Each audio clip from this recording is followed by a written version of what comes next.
Good morning, everybody. Hope we're having a great day, and welcome to today's episode of Market Check, brought to you by BB. There is no second best daily YouTube live stream to talk about markets. Welcome back, guys. After an average weekend, maybe you maybe you enjoyed it, spent some time outside. Obviously, we are getting some beautiful spring weather around this time of year, so do whatever you can to pry yourself away from the charts when it's not New York session, right? But yeah, I hope we're all having a great day. I'm Tommy. You guys also know me as Snorlax. I'm joined by Max and Chef Jackus. We are going to break down, not just probably one of the craziest Sundays that I can remember in recent memory, but also, obviously where we're going next from here, the current slate of equity markets, which doesn't really seem like it has been too phased by our Sunday scaries, and of course, crypto as well. But before we can get too deep into that, guys, before I can start talking about this market on a bit more of a granular level, I'm going to ask you guys very nicely today to start off the week. If we can set the tone for the week with a lot of likes, we would be very appreciative, right? So if you could run the like button up, like I said, we always are very appreciative when you do that. And of course, you help us continue to put out this content for you every single day. But yeah, we might as well talk about the Sunday scaries, right? Because, or really just like the Sunday scam. I don't even know what you would call the price action that we had yesterday when, we had obviously the huge squeeze up. I think Sunday morning, it fully retraced within like an hour or 2 hours. And then Bitcoin immediately went on to make new highs pretty much 1 or 2 hours after that happened, and then immediately nuked after that. So, just this crazy volatile lower time frame price action kind of made you think, well, what do equity markets possibly have in store for us this week? If this is the case. And I want to say, while we're not really seeing much movement on things like the S&P, on the NASDAQ, we are seeing quite a bit of movement in yields, which is probably something that we will have to discuss on today's show. But yeah, the crypto price action has just been absolutely bonkers. If you're a trader, if you took advantage of this opportunity, congratulations. There has been, I think, a lot of opportunity, especially on altcoins, to really capture this volatility. Maybe you're just standing pat, waiting for this these shenanigans to resolve.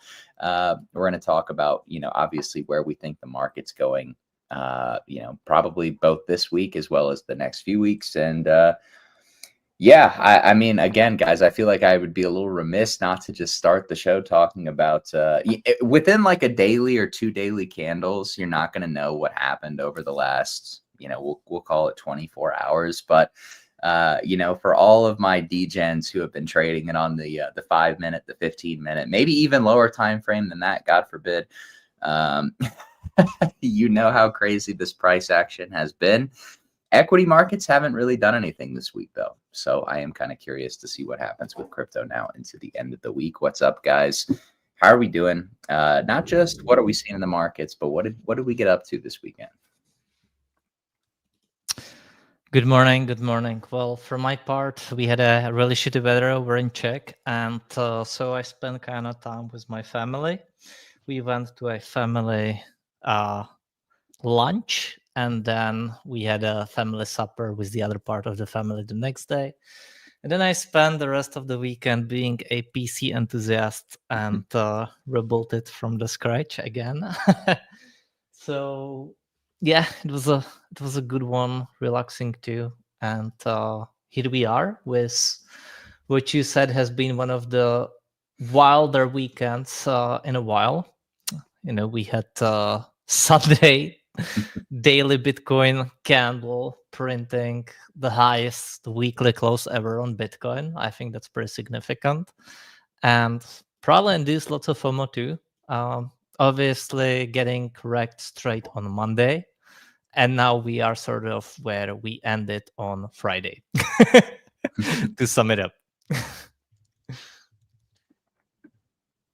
You always got to love those weekends, right? Where it's like, well, you look back, we're at the exact same price as Friday. Weekends are where crime happened. Yeah, definitely. I mean, you always have to be a little bit skeptical of the weekend pump or dump. I'd say 99 times out of 100, they end up kind of backfilling. So you don't make too much of it. I mean, I love a little action no matter what, but you can't put too much weight into something that happens on a weekend. Just too much can change by, the equity futures open. But yeah, I mean, I think it's, for me, just to keep it really simple, I'd probably classify it more as this is the very end of, this is the very end of a multi-month range, and we're trying to chew through that kind of final bit of supply. And in very typical fashion, you're going to get some very, very junky, predatory low time frame price action. You're going to get some very, very vocal traders, trying to extrapolate their 24 to 48 hour bias into something, seemingly much larger. Oh, I'm short. Like, thanks for playing. Gotta go. Good game. Short from the highs, expecting so much lower. And then they'll close out not even close to where they suggested it was going to go in the first place. But, it's Bitcoin very rarely ever just goes into price discovery without a little bit of a battle. So I think what we're seeing right now is kind of that end of a multi-month value that's about to be broken type of scammy price action. And I think we'll chew through this final bit of supply very soon and go into price discovery. Me personally, and this is a bit anecdotal, I have my own, technical reasons as to why I think we're about to fly. To me personally, it seems as though a lot more of the people that I follow, and I guess people that I don't follow, just a lot of people on X, are absolutely 100% completely and utterly sidelined and just so pissed off that Bitcoin is up here. They were promised lower. They were promised back. I mean, it was like when Bitcoin was sitting at 95, the first week of May, they were promised a retest of 87. It never came. Now we're pushing all-time highs, and they are just like, I can feel to me, like I almost can feel I can feel the collective heartbeat and the collective consciousness, the soul of the crypto markets based on the participants and what they're conveying. To me, it feels like there is absolute panic and frustration with Bitcoin being as high as it is right now, because the pullbacks that they wanted did not come. Or I don't know. I mean, it feels like there's a lot more people. Like, no one's happy Bitcoin's up here, it seems like. There's like two people that are happy Bitcoin's up here and want higher, and I'm one of them. There's like nobody else. Everybody wants lower. I'm the second, Tommy. You're the second? Are you not happy, Tommy? You said there are two people. You So said me and Jackus want higher, I said, I'm and second. everybody wants lower. That's it. There's the two people in the world that want Bitcoin higher. It's me and Jackus. Tommy, But- confess. What? Confess. Max said there are only two. You're the third. Confess. Why do you want Bitcoin lower? Why would I lower. want Bitcoin lower? I have a business in crypto. That's a very good point. So I don't know. I mean, we can go over the technicals. We will, but I don't know, man. Like I've honestly, I can't remember a time, my half a decade in crypto plus, I don't think I can remember a time when Bitcoin has been pushing all-time highs and people are genuinely like, I've never seen more skepticism. I've never seen more frustration. I've never seen more people trying to fade a move in my entire life. I'm like, where'd all the boys go being like, let's go, price discovery, like it's time to go, we're gonna make some money. They're like, ooh, time to 4x scalp this down, I'm like, what are you doing, man? Like, why are you even in crypto? Like, what's wrong with you? You came into crypto to like root against Bitcoin going into price discovery. Genuinely the most freakish behavior I've ever seen in my entire life. I can't make sense of it. So I don't know. Like, it's just, we're going to go higher. We're going to break out. I think honestly, your worst case is like 97 because everybody wants 92 or lower. I don't think they're getting it personally. you know, you could always get some like unforeseen re-escalation with like China and the US and some bullshit like that, I suppose. But as of right now, I'm not going to assume that that's about to happen and somehow that's going to be like baked into the chart. But genuinely, like people are pissed off that Bitcoin is pushing all-time highs and that it happened this quick and that like sell in May, go away. Is Bitcoin actually about to go into price discovery? And we'll see if it can stick the landing. But I don't know. I'm rooting for it. Like I think it can happen probably even this week, you know, unless it's like either I said this to our Discord this morning. In my view, and I'll back this up with technicals later in the show. In my view, there's about a 50% chance that Bitcoin just smashes the all-time high very soon. We go into price discovery like this week. There's a 50% chance that Bitcoin pulls back to like 96.5, 97 first, and then goes into price discovery, which would probably push us out 2 weeks. I don't really have that concrete. I don't have like a firm opinion on either one. I don't care. I know it's time for me to bet on an all-time high break. I'm going to be here through the local chop. I don't care. 50-50, it happens this week. 50-50, we jeet a little bit first and then we do it, you know? But I'm going to give it a chance. So. No, I think that's well said, Max.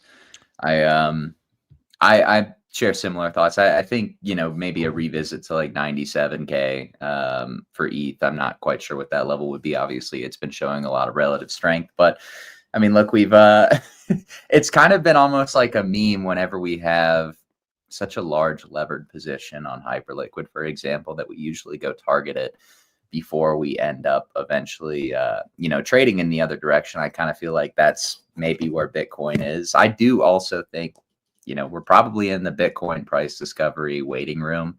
I think I go back and forth on what that means for Bitcoin, right? Like from a price appreciation standpoint, but at the end of the day, right, if we're going into price discovery, we're going to discover what that means for prices. I said that in my head and I was like, wow, that sounds so smart. You should say it. I like it. No, that reminds me of when you always say, like, when people ask you about open interest and you're like, well, it means that people are openly interested in longing Bitcoin or trading Bitcoin. Yeah, no, exactly.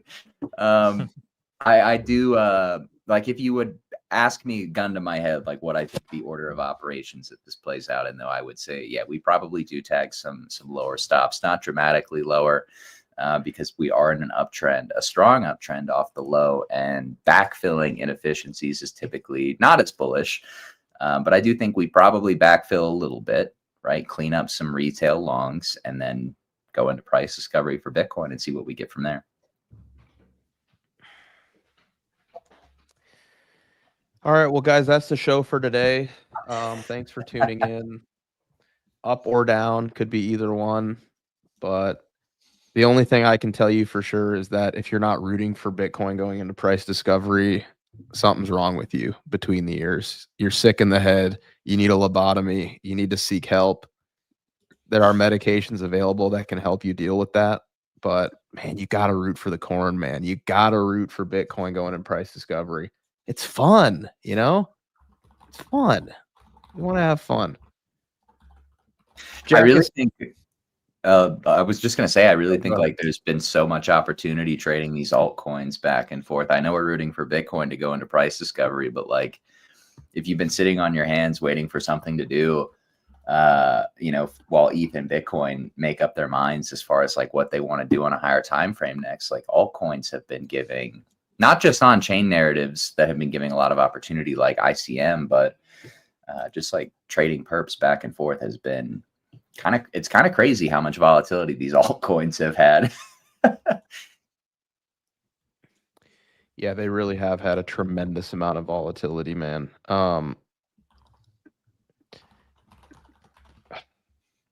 Yeah, I don't have anything more to say on that. It's awesome. I mean, good trade. Like if you're scalping, you know, if you're trying to run up a little bankroll, like not bad conditions. Like all you need is volatility and like you're getting it, right?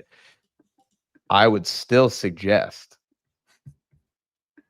that, I mean, it's more than a suggestion. I would still be banging the drum that this volatility is due to a 5-month, you know, range breakout that's about to occur on Bitcoin. not something else. I would view this as this is your scammy, like very typical fashion, about to blast off into price discovery. Let's just do the final little shakeouts for, the boys that are a little over leveraged or overzealous at the highs. Alts are going to get whipsawed, and then we're going to start trending. That's my personal feelings. Yeah, I'm at the camp that I think we have to test some of these late buyers that are currently FOMOing into the market.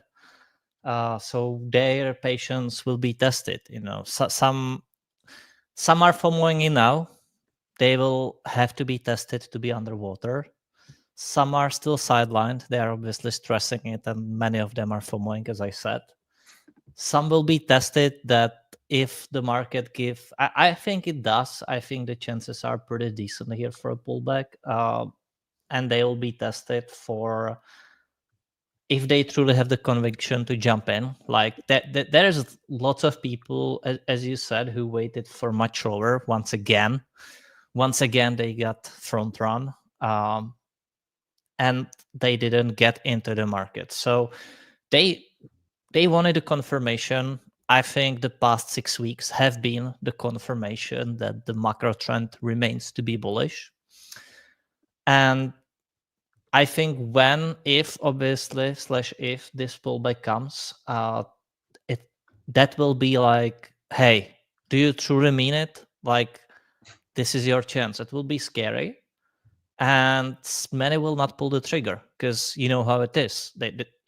There's been plenty of people who said, hey, I'll buy, if Bitcoin drops to 20K, I'm, selling my house and going all in. Then 20 came, and do you know what they did? I will wait for 14K. The truth is that those people will never buy, Jackus. They will never Exactly. ever buy, no matter what level. And then if they get the level, they still won't buy. They'll call for lower. Yeah. So I think that there is a decent chance for a pullback here. I think when it comes again, these people once again will say, oh, I'll wait for lower. Then it front runs them again.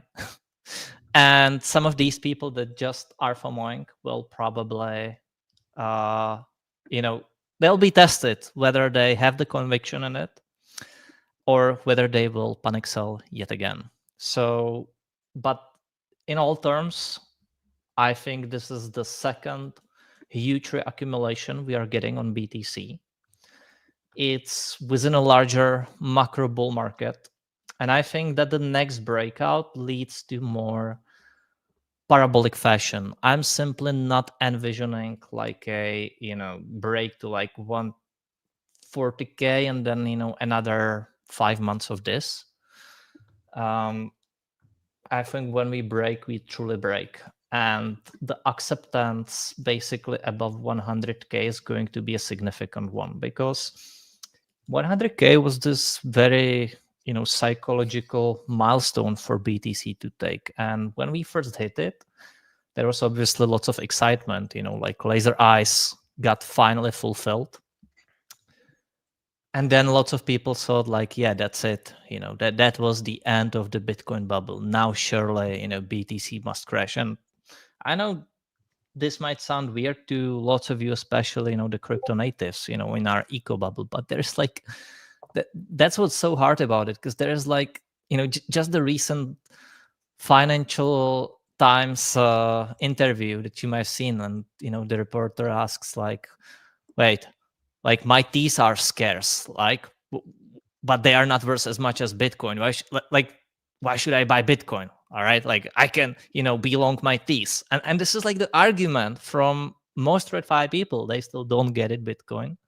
They just like, but the thing is that even people who don't get it, they now, with this 100K mark, they have to start to acknowledge it. Some smarter ones simply will put like 4-5%. And we are talking about like big guys, right? We are talking about people with real money, real institutions that have, sizable accounts that are portfolio managers, that have been in the industry for longer than 10 years, 10, 30 years. Generally boomers, we could say. They have large eyes, but they don't understand it. But above 100K, lots of them will say, I have to acknowledge Bitcoin. I can no longer just, think it's bubble. I don't understand it. They'll say, I don't understand it. But hey, it seems like young generation loves it. I gotta make a portfolio allocation, and they'll go from 4 to 5% at the first. That 100K barrier is the level. We've broken it first. We sold off a little. We've broken it again. We went to new all-time highs to nearly 110K. And then we had this big pullback, right? In Q1 of 2025. Across all markets, by the way. That's like when people were like, yeah, this was... Basically, you guys know how the sentiment was just a week or so ago. Like people were, hey, this was it for Bitcoin. This is the peak of the bubble. We now go to a big bear market, sub 20K, blah, blah, blah. We have accepted above 100K again. And it doesn't matter if we fluctuate here and drop to 90K, which I think is totally possible. It doesn't matter. This to them signifies a price acceptance above here. And the road from 100K to 1 million will be much easier than the road to 100K, in my opinion. So lots of these big guys, they just want to have allocation to the asset class. They are looking to hold not for a year. They are not like most of you who are looking to scalp Bitcoin from 100 to 150 or something. They will have the exposure for 5 years, 10 years, 20 years. They are probably never selling too, at least some part. So that opens up the gap if you look at it from the macro perspective for a wider, much longer bull market. And that's something I've been saying. The 4-year cycle is broken, and we are within a new paradigm shift, a new adoption cycle. More so like the 2017, but not like 2017. And that I think is going to come over the next months and years. Did you say 1 million Bitcoin? Did I hear you correctly? I mean, it will come at some point. I saw some people calling for 500 to 1 million this year, just on the weekend. But it's kind of your usual suspects. It's like I can guess.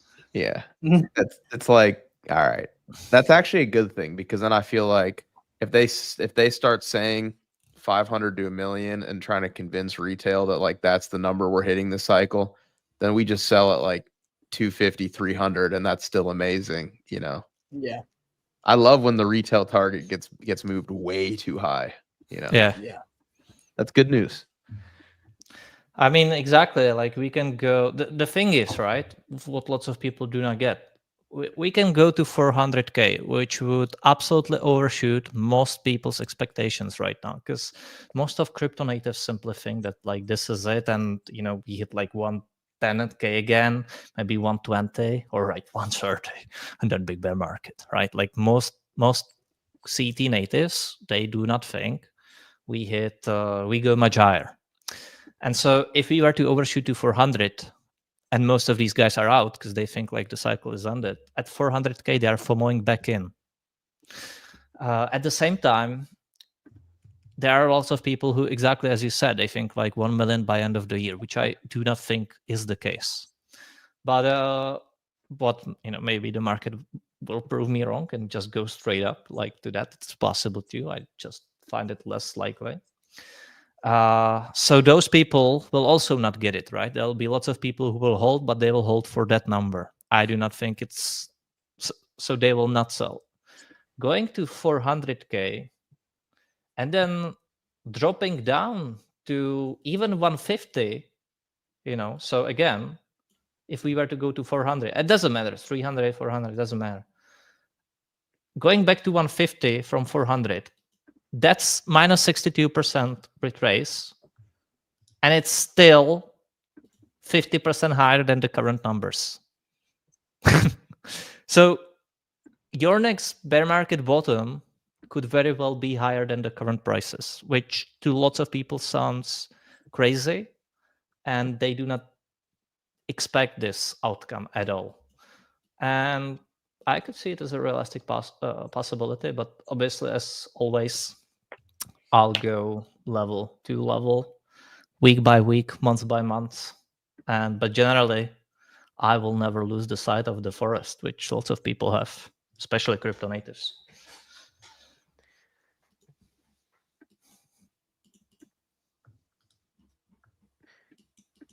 Many have lost sight of the bigger picture, and that's become pretty clear to me personally, is that I'm almost convinced at this point that most people that are in crypto barely have any spot holdings.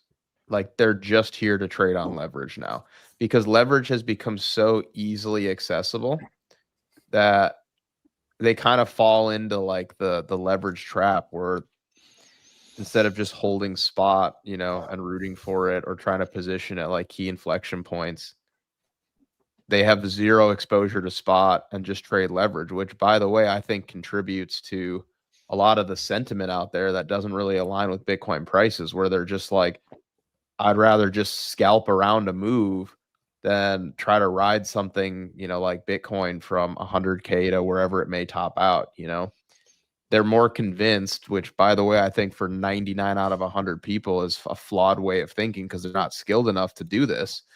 Not that people can. I know plenty of people that do, but most people are not going to be able to outperform holding spot crypto at the right time by leverage trading.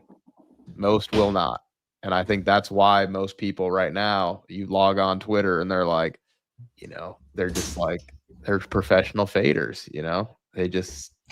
they've no interest in investing. They just want to trade, I like professional faders.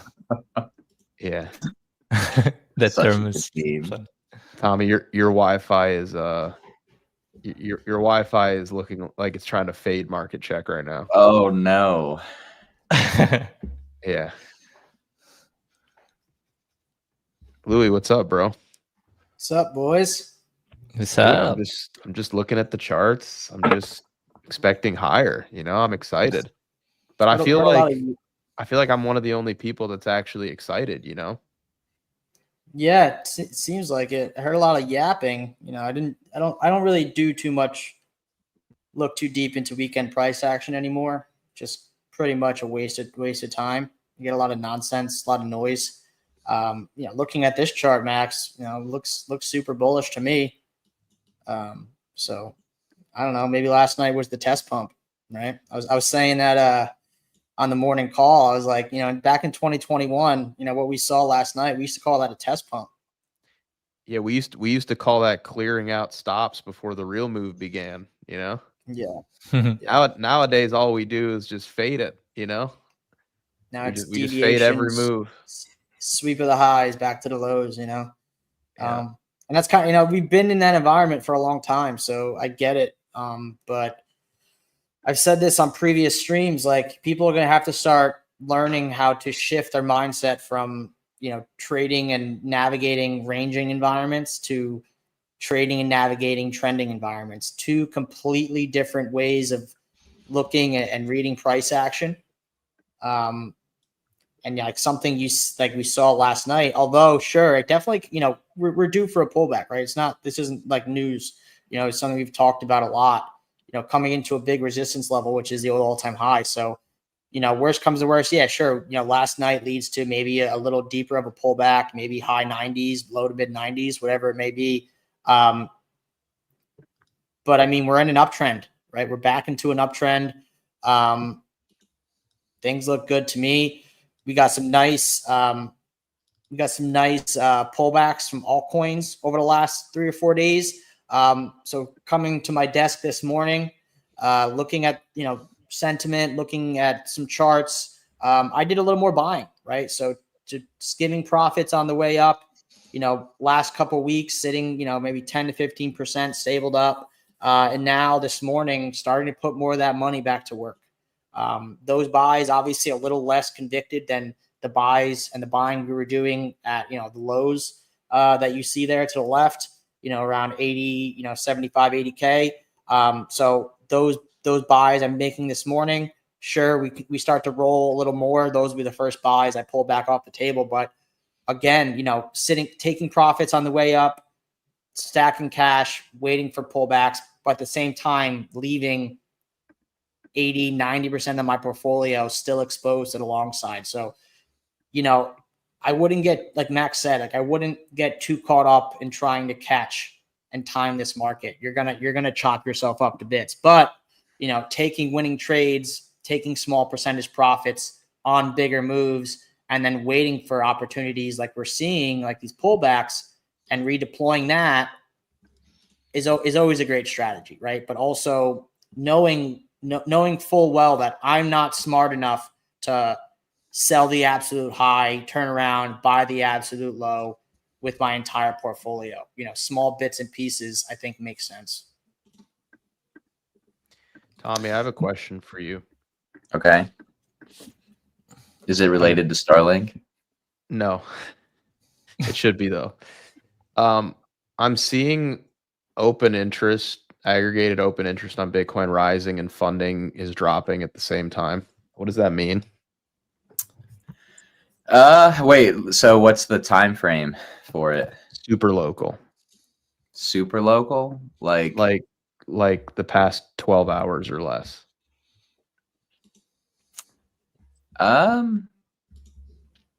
What is the exchange that it's?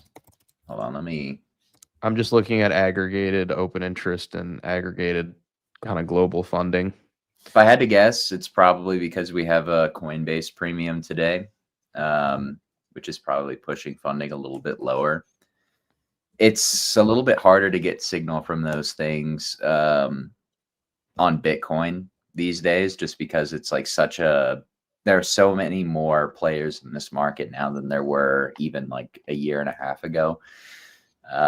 I tend to like Jackus's view on looking at things like funding now, where you're just kind of looking at high time frame context for something like Bitcoin, right? Lower time frame, I think there's a lot of like variability to it. So I don't. This is a long way of saying I don't really have any thoughts on like locally speaking, but over high time frame, typically when we see funding rates get super low, when we see futures enter backwardation, it will usually precede a move higher. Okay.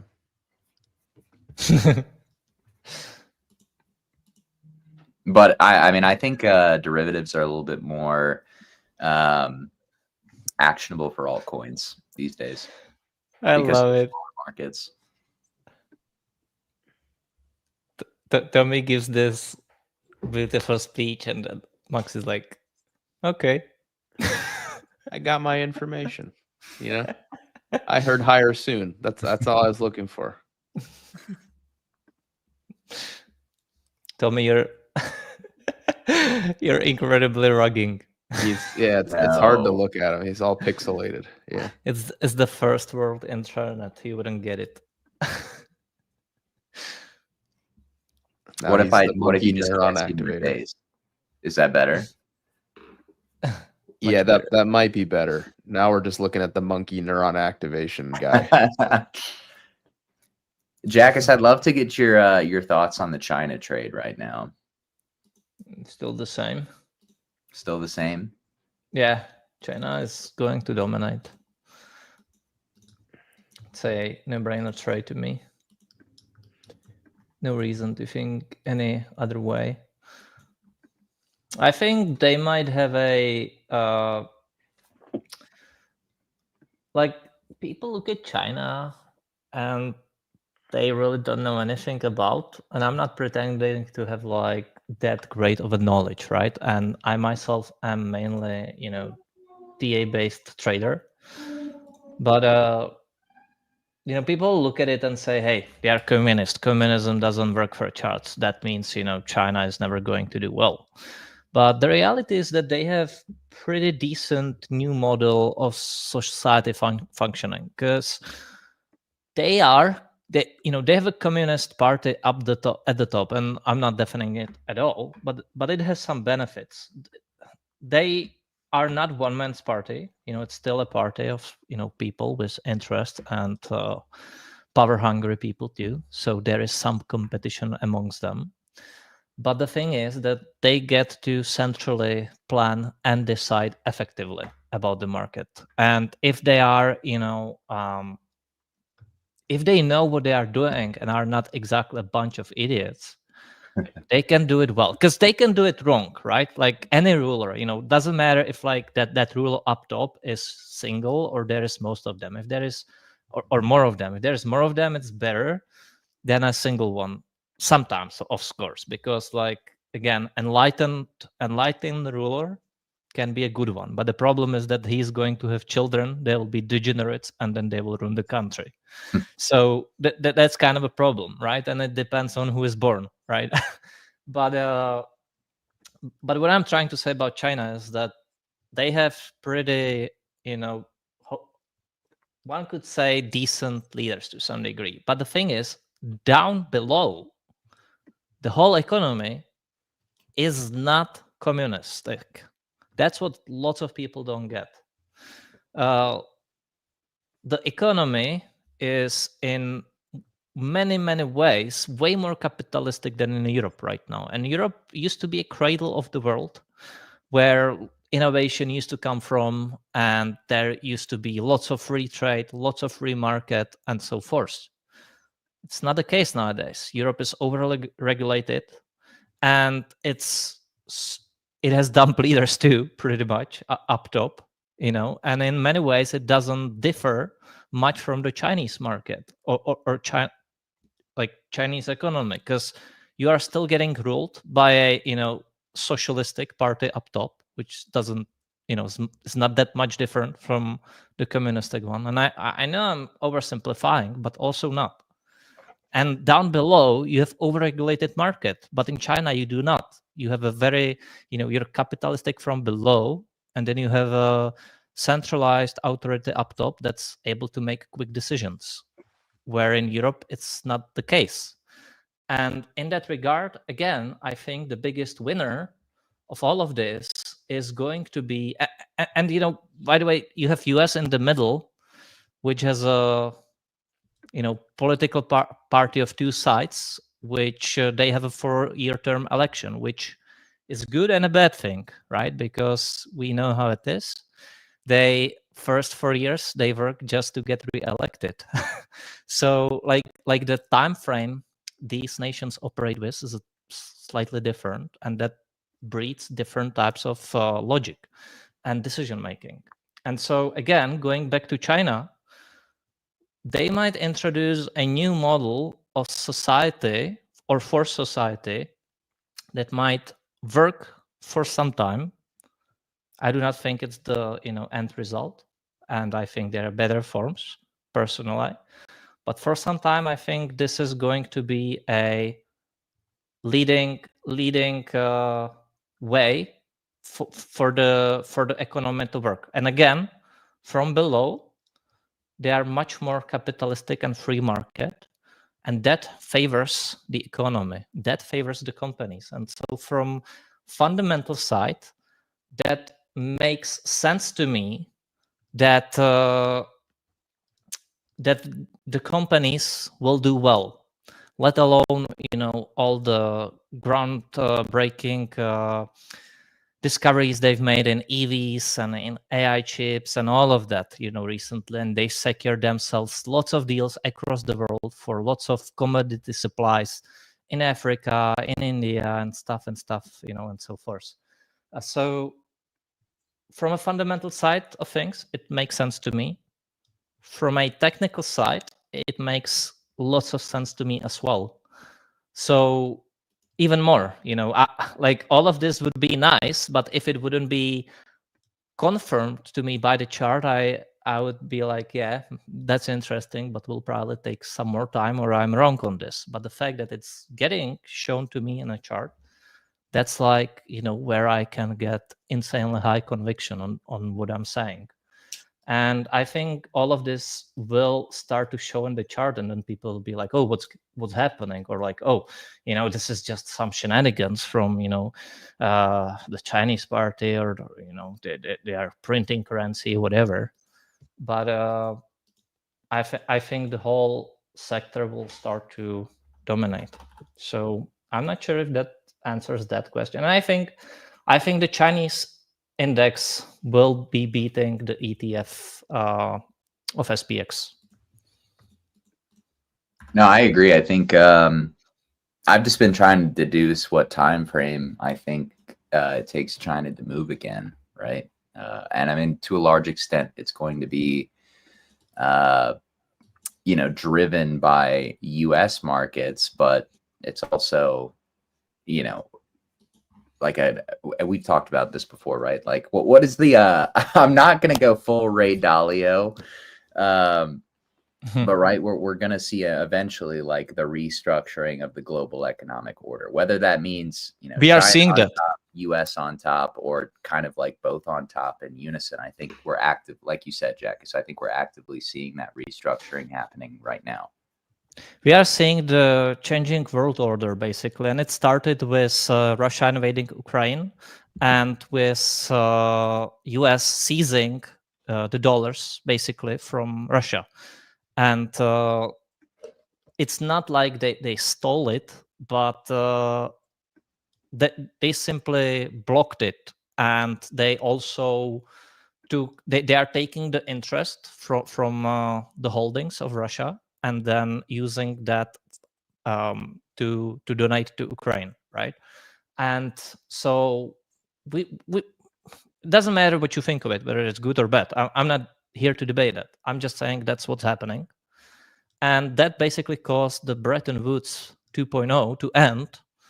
And it started this whole restructuralizing of power scale in the world. You have this Russia tension, China versus US. You have the BRICS. Everyone's trying to take market share in this changing environment, in this global trade war that we are undoubtedly seeing. And my estimate is that from all of this uncertainty that we've seen, beginning of COVID, I think that we will see a new world order emerge, and that will cause a prosperity for the next approximately 20 years at least. But it will be established. Those deals that will come in, they will stay there for a long time. It's not like these nations will make these deals and then they will change again like the next year. No, they will stay there for a long time. And so the consensus, again, will be established for the next period.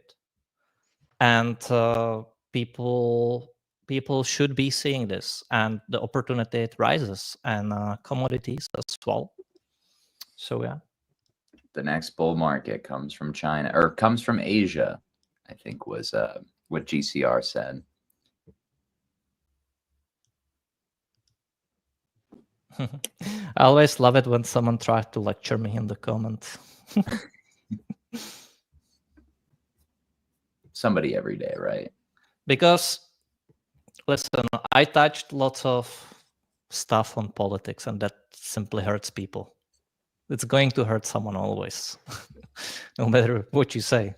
But I'm just speaking, what I see, the facts, without any biases. Can you think of anything more miserable than being a professional political commentator? No, I honestly can't. Oh, dude. Like that, I feel like working in politics just has to be so depressed. Like it probably just makes you a much more depressing person in general.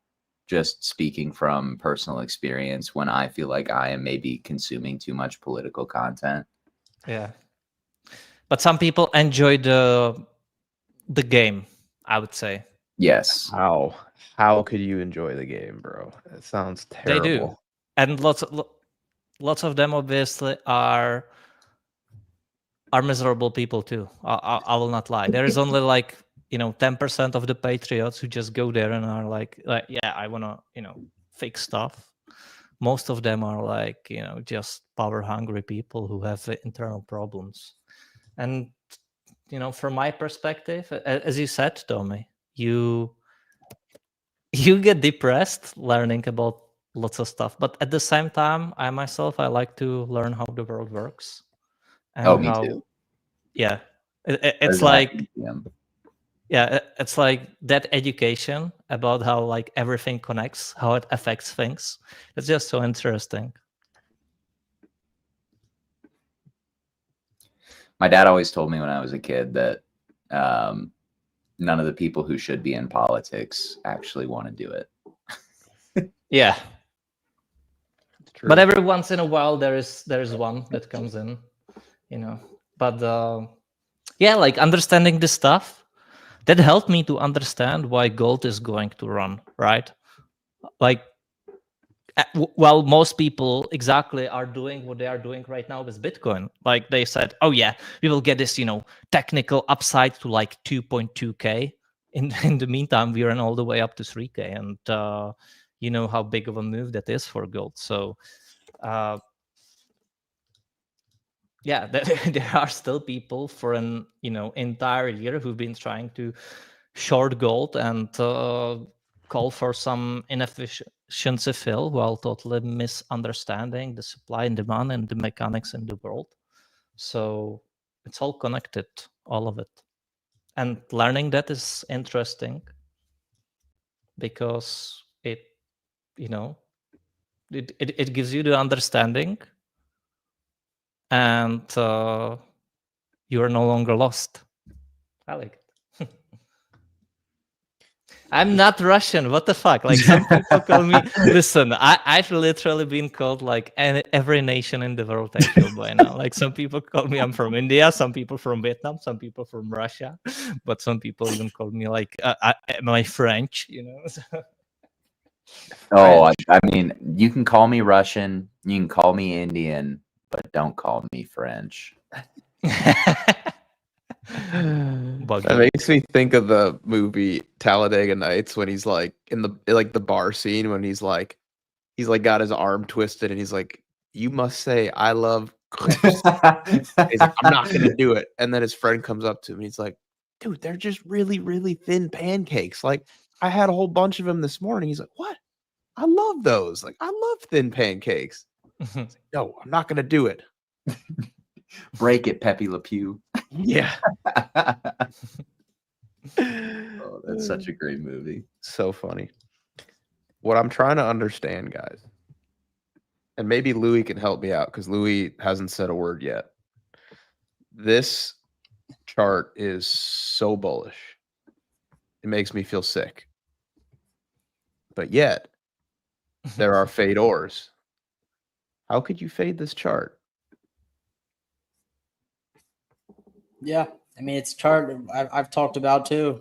Probably the most important chart in crypto, right? Just to block out the noise. Looks like an asset class that's about to go into price discovery, right? And as long as you're above those 2021 highs, which we lost and then reclaimed over the last couple of weeks, you should be bullish, high time frame bullish on crypto, right? It's very simple. And looks like we're starting to get a little compression up here at or near these highs. This likely breaks to the upside, right? And leads to that euphoric or alt season or whatever you want to call it mode, right? So extremely bullish looking chart. Even looking at this, Louis, like let's flip it for perspective. It's like what are we talking about here, man? Like I'm looking at, how about this? It feels like the same thing to me. Something like this. It feels like we're right here for total. We're just sitting on that Cheeto. Yeah. Yep. Tons of people flip bullish on that last consolidation as well. Bearish. Tons of people flip bearish on this most recent consolidation. And they've been doing it all the way up, right? They've been doing it all the way up. So what I love the most about this one, man, is this fake out that we had. It was this breakdown and then reclaim. Like, oh man, that is so predatory. But I love even more how so many people fail to accept the reclaim. Like when we had that fake out down, right? Like it could have all right, it could have been bearish. Well, whatever. But on that reclaim, people were like, no, this is still an escape pump. We still bearish. Like that's no reclaim. And now I'll they wait for think that higher. they're fucking geniuses for shorting this. They're like, ooh, profound scalp opportunity. Ooh, about to go back down to the range lows. Thanks for playing. Good morning, bulls. Ooh, back down to the range lows. Dude, just shut up and buy some Bitcoin and stop being so annoying. Like, what are you even doing? Get that. It's a matter of time. Well, in this little example, I like that downtrend that you have drawn. I think it will play out similarly, but I would say we are somewhere in July, but it's in July 2024, like at that high, but with a different context of where we hit new lows in August. I do not feel we hit new lows in August anymore here. I think So it's just July is right here. at the upper touch. Here. Yeah, but I do not think we hit new lows. So making the fractal. So you're Will not expecting really- this right here, Jack, is all the way down to take out the August 5th low. Is that what you're saying? Much lower, like Much 10, lower here. like 10 billion straight 10, to 10 yeah, billion. okay. I mean, we could probably. I mean, there's a 5-minute FVG down here. We could probably go there. No, I'm simply saying that I think this is a clean macro reaccumulation, and I think we react here because it's a technical level, but I do not think it changes anything from the macro bullish perspective. And by the way, someone said that geopolitics doesn't affect Bitcoin or ETH, and I disagree. I think geopolitics right now heavily matters in terms of both Bitcoin and Ether regarding its adoption. And I 100% think agree. this will more or less play out. So you're looking for this, Jackus? Something like that. Yeah. The best I can do is new highs. It's the best I can do. That's it.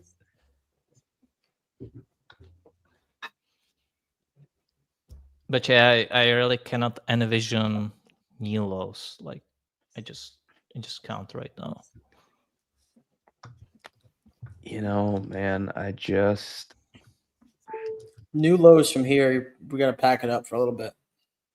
No, for a long bit. Yeah, honestly. Yeah. So it's either going to happen or it's not. Just like we were talking about ETH a month and a half ago, we were like, this is the spot, right? Like ETH has to make a move here, or it's literally going to be over for a long time. And it moved significantly, right? Yeah. So I find that these, those inflection points, like those where it's most uncertain, right, are your best times to shove. Absolutely. But the patience it requires to get there, that's something. Yeah. Many years. Takes many years. Like it's very easy when we are at that point, right? But waiting for it on like sidelines or something, like that's no easy. And then exactly waiting like for the tops, because like this technical correction that I personally think is very likely, right? Like whether it comes or not generally doesn't matter, because the hard part now will be waiting for the forest to play out and wait for the macro upside and not expecting new lows, which is what Max is trying to tell you. Like he is built up to the tips.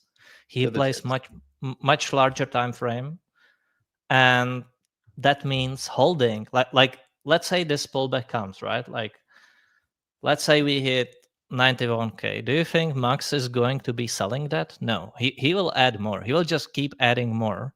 correct. And he will ride the market, right?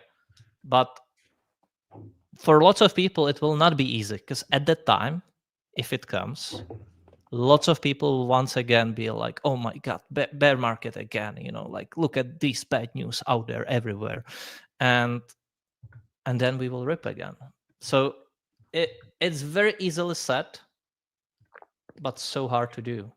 I mean, there is a meme about how they tell you what it's like to hodl versus what it's really like, and that the way you think it is like this straight line up, and then what it's actually like is like all of these blips, ups and down, and going through the pitfall and through fire and ice and battling dragons basically, and then finally you go to the top right corner. So it's super real. Not enough of you understand how to martingale your way to retirement at a young age, and it shows. You just buy every dip until the real rip comes. It's really quite simple. It's the real way to make money in these markets. It's the real way. Like, it's the most consistent way to make money. It's just to have a long-term bull thesis at the right times. Obviously, we were very bullish at the lows. This is, I've been riding this long-term crypto uptrend since 2022, and I'm still pretty much fully exposed. Sure, it has its ups and downs. I have months where I experience drawdown, but again, just admitting to myself that I'm not smart enough to time the market, and more or less that saying like time in the market is way more powerful than trying to time the market. But to be fair, and Louis, you don't really hear about I've seen you time the market pretty damn well, bro. Yeah, in between. I think he's serving himself some humble pie right now. He must be hungry, but I've seen you time the market pretty damn well. It's good to have a combination, right? But I think it's like the point you're making is a salient one. I'm not gonna full port sell a local high and then try to turn around and snipe the bottom. And I think that's where people get caught up. I don't want to keep rambling on this point, but like, there's a reason why I don't do that, right? Like Max said, like, yeah, I've had times where I could time the market quite well just because I've been doing this for a while and I do this now full time almost. But it also has an effect on your mental, right? If you're gonna full port sell, right, whether you realize it or not, your mentality is hoping and looking for downside at that point. And for a lot of people, including myself, it's hard to flip back bullish if and when that opportunity comes. And that's why I don't do it. Again, certain periods in the market, taking profits off the table, setting aside cash or stables. If and when a downturn does come, yeah, right. But I'm not doing it with my entire portfolio or trading leverage with my entire portfolio, trying to time every move. It's just not realistic. In my experience, riding out these long-term high time frame trends, being patient, dealing with drawdown occasionally, or in this instance, a lot more, we've had a lot more time-based capitulation, consolidation, and drawback than we've seen in previous bull markets. But in my experience, dealing with that, remaining, keeping your conviction, your long-term conviction, and riding that out, in my experience, that's where I made my most money, not hitting nice leverage trades and stuff like that. It's that large sum of my money, that portfolio that you get bulled up at the right time at or near a low, and you ride that for multiple years. And, then down the line, you make that large sum of money. In my experience, that's where the life-changing money comes. But what you see online, real wealth is made on the weekly time frame, Louis. Yeah. What you see online is what people see online, and it misleads them, is these traders. And then there's nothing wrong with trading, right? There's absolutely nothing wrong with trading, but seeing these traders, constantly leverage trading, constantly trading the intraday moves, sell, like shorting the absolute top of the local top, and then relonging the lows, which is good. There's certain traders that can do it, right? But they're watching a lot of that, and they think that's what they have to do to make it, when that's not really the case. You don't have to be making and trading every move. You really don't, right? A lot of it's noise. Let me tell you something too. There's a kid online who I know is under 20 years old.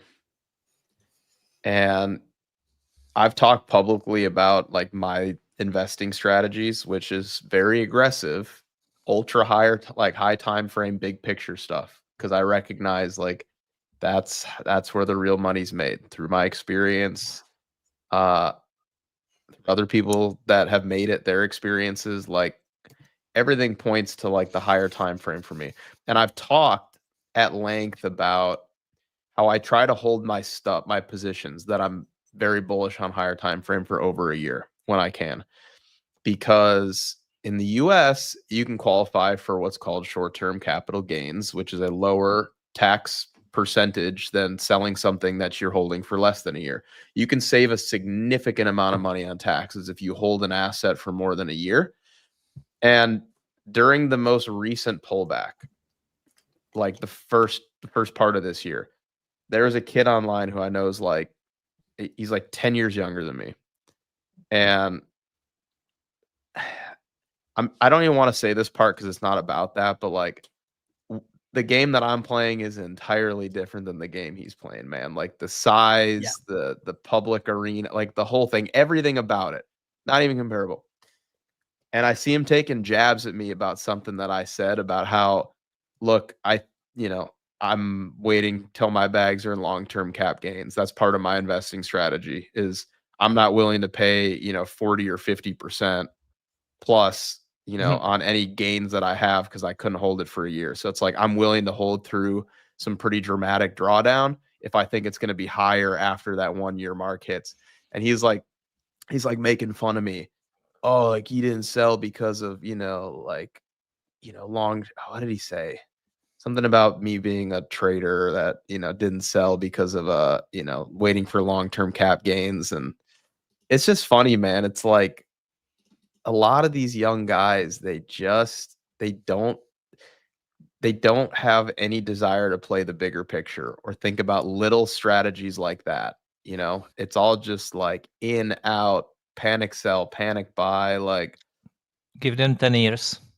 yeah, we all started there, man. When I first started learning to invest, it's like you start on the 1 minute, like you find some guy who's like killing it on the 1 minute or like claims to be, and then you're like, oh look, he's making 1% a day and he compounds his account every single day, and then after like a year he ends up with $1 quadrillion. Ooh, it's so easy, I can do that.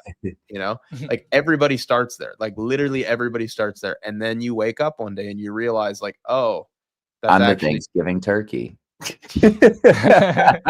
That's how that ends up.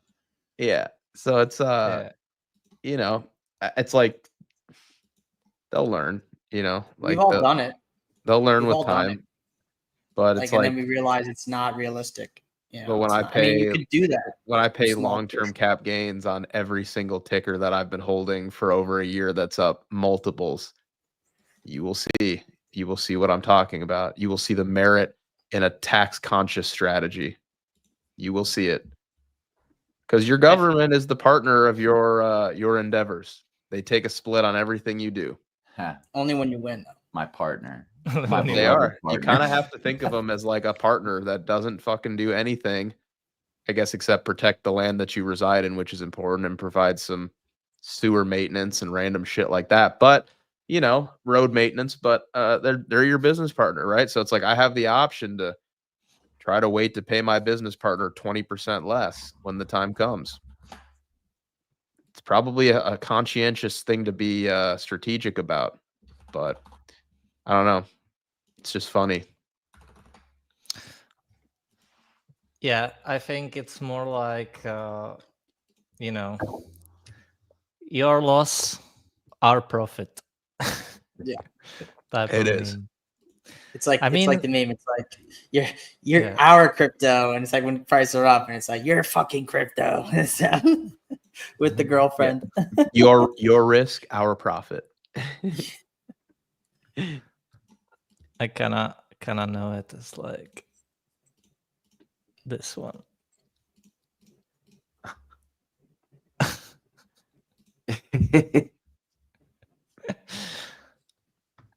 Yeah. Yeah, exactly. I feel when or where most people make mistakes is in time expectation. I think that's where most of problems and losses are made. It's sort of like when you are thinking how much this particular asset, and it's not like wrong to think about it, but like that's where most mistakes are made, when people are trying to squeeze absolutely everything from particular asset in a least amount of time. Again, I'm not saying you shouldn't strive to be more efficient, but it makes the most mistakes when people are like that's the reason why they are on the minute time frame, because they are like trying to squeeze it as soon as possible. And being on the weekly, that's lots of time. That's lots of time, and nobody wants that. Everyone wants the exactly like you will make a 1% return every single day on a 1 minute time frame. It's very quick, lots of dopamine, and in a year you are a quadrillionaire. And that's not how it works. Like there's a certain barrier in which you can squeeze the most out of the market in a short period of time, and then when you keep pushing it too hard, the curve starts to go down. So it's more like it's sort of like this basically. Like this means you making absolutely no profit, to then trying to squeeze it, and here you can get the most amounts of profit for least amount of time. And then when you keep pushing it too hard, it will start to go down, because things you will do will actually prolong the process when you try to make it too quick, because you will make mistakes, you will lose capital, and you will start losing that compounding effect and so forth. That's why lots of people say, if I just held Bitcoin, I would have done much better. Yeah. And their portfolio, by the way, like this can be Bitcoin through cycles, and their portfolio can go down like this, so it will do much better, but then it will drop, and then they will sell, and it will do this, and then it will do this. So then they will take loans, and they will try to make it all back with leverage, and you've made all those kinds of mistakes, and it once again goes full circle to the time expectation, which is, in my opinion, the root cause of everything. They are trying to make it back quickly, because like they see where they could have been if they just did something, and they're like, hey, I'll take leverage, and that will help me get back much more quickly to where I was. And that hurts them again, and they are now much bigger, so they start to look for much bigger risks in the market, and it works for a little, and then again you go lower. So I think things that, again, you need to think of, there are ways to make your squeezing most of the market efficient. Like you can get that, you can squeeze more of the market than the average Joe, and you can get it in a shorter period of time too. But then if you push it too hard, if you push it too hard, you will end up back here. And this is where most people end up, sort of. The amount of trading accounts that I've done that with back in the day, like run it up, be on top of the world, euphoric, and then all of it back gone. And it's not even just physical, like money capital. It's also mental capital, right? Like this is a game and an industry where you need to be able to think clearly and have like a level-headed mind for a consistent amount of time. And in my experience, like there was a point in time where I was in leverage trades almost every day for months on end, right? Just trying to catch all the moves. It's got to happen here. It's got to happen this way. It's gonna happen. It's gonna happen. And the mental, the mental capital, the mental toll, the stress, it all takes away from you thinking clearly, looking at the markets from, a step back and a bigger picture. And that's also just, you got physical money, and then you also got mental capital at the same time getting drained, and it's hard to get out of that vicious cycle. But it's kind of something that people have to figure out on their own, right? I'm sure there's someone now sitting there snickering like, haha, well, I'm different. I'm better. I have this system. I could outperform the market, but you learn, you learn how it works.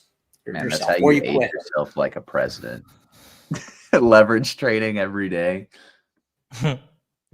One angle I like is that even if you do not manage to beat the index, and you essentially, because like you can have an index price like SPX, right? And even if you, so you can just put your money there, don't do anything, don't look at anything, don't even actively trade it, and you would make, on average, like 9 to 10% a year.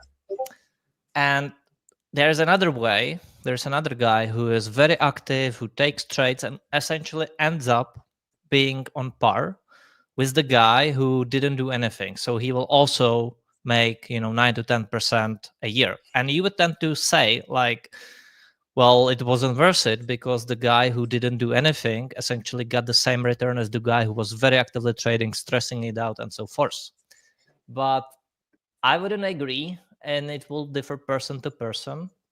But like during that period where you even end up doing as the same as the index, like the same percentage, during that process, you've learned so much stuff, not just about the world, about the markets, but also about yourself. And you enjoy it. You'll enjoy looking up the companies. You enjoy, experiencing the moves as well.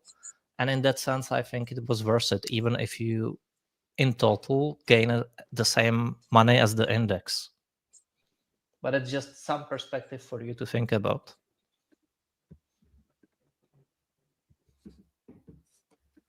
Yeah. Yeah, no, I agree. I mean, doing what I did, early in my journey or career, whatever you want to call it, you do learn, right? You learn a lot doing that, but it does also take and add time to your profitability, right? So it is kind of a double-edged sword, and that's kind of like how markets are, right? Like you learn the most on your biggest losses, not your biggest wins. On your big wins, you're a genius, right? I know everything, right? But you don't really reflect. But on those losses, especially when it's consistent. Louis. Yes. Yeah, exactly. Yeah. You got to have a healthy combination of both. Yeah, that's real.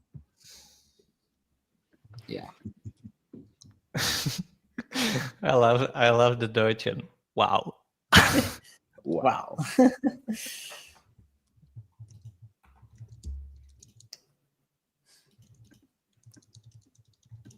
Max spoken about the tax report.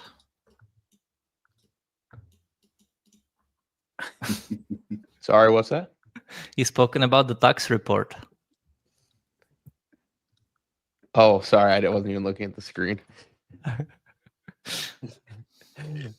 That's a real conversation that I've had before. Dude, my accountant is like, he's the best guy ever, man. He's super nice, he's brilliant, like does great work. But like crypto's pretty new to him.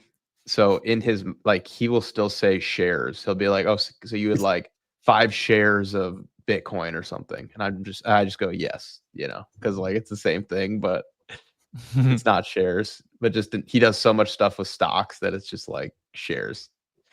So when I tell him, yes, I made this much from Fartcoin, he's gonna be like, excuse me? You had how many shares of Fartcoin? How many shares? How many shares of Fartcoin did you have? Did you share that Fartcoin too? Did you share it with someone?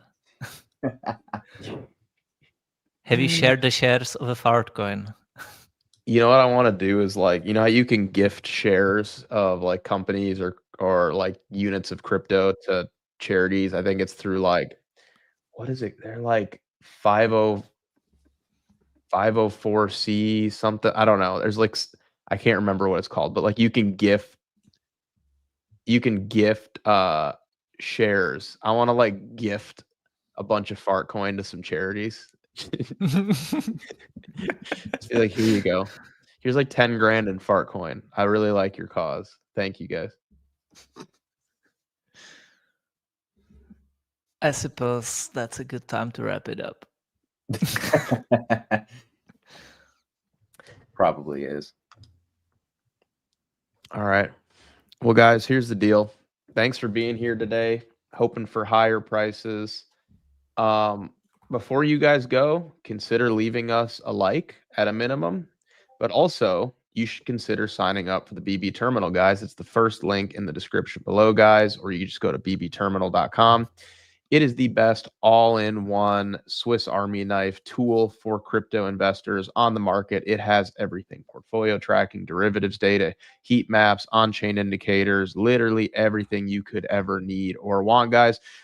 Part of it's free, part of it's paid. So if you're not ready to actually sign up for the meat and potatoes of it, consider signing up for the free version, guys. You can do free portfolio tracking, state of the art, best portfolio tracker on the market. All you do is just either manually enter, or you basically just type in your wallet address, copy paste it, and it pulls up your entire portfolio.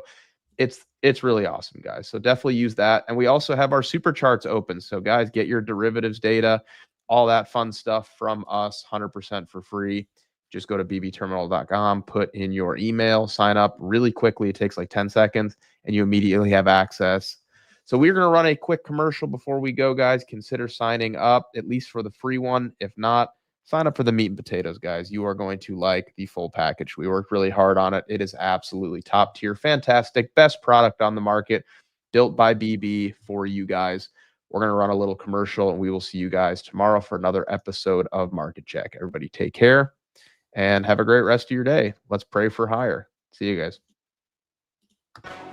Tired of outdated trading tools, confused charts, dozens of tabs, endless stress? You're not alone. Introducing BB Terminal, your all-in-one command center for crypto trading. Track your portfolio, monitor the markets, stay ahead, all in one place. From chaos to clarity, from struggle to success.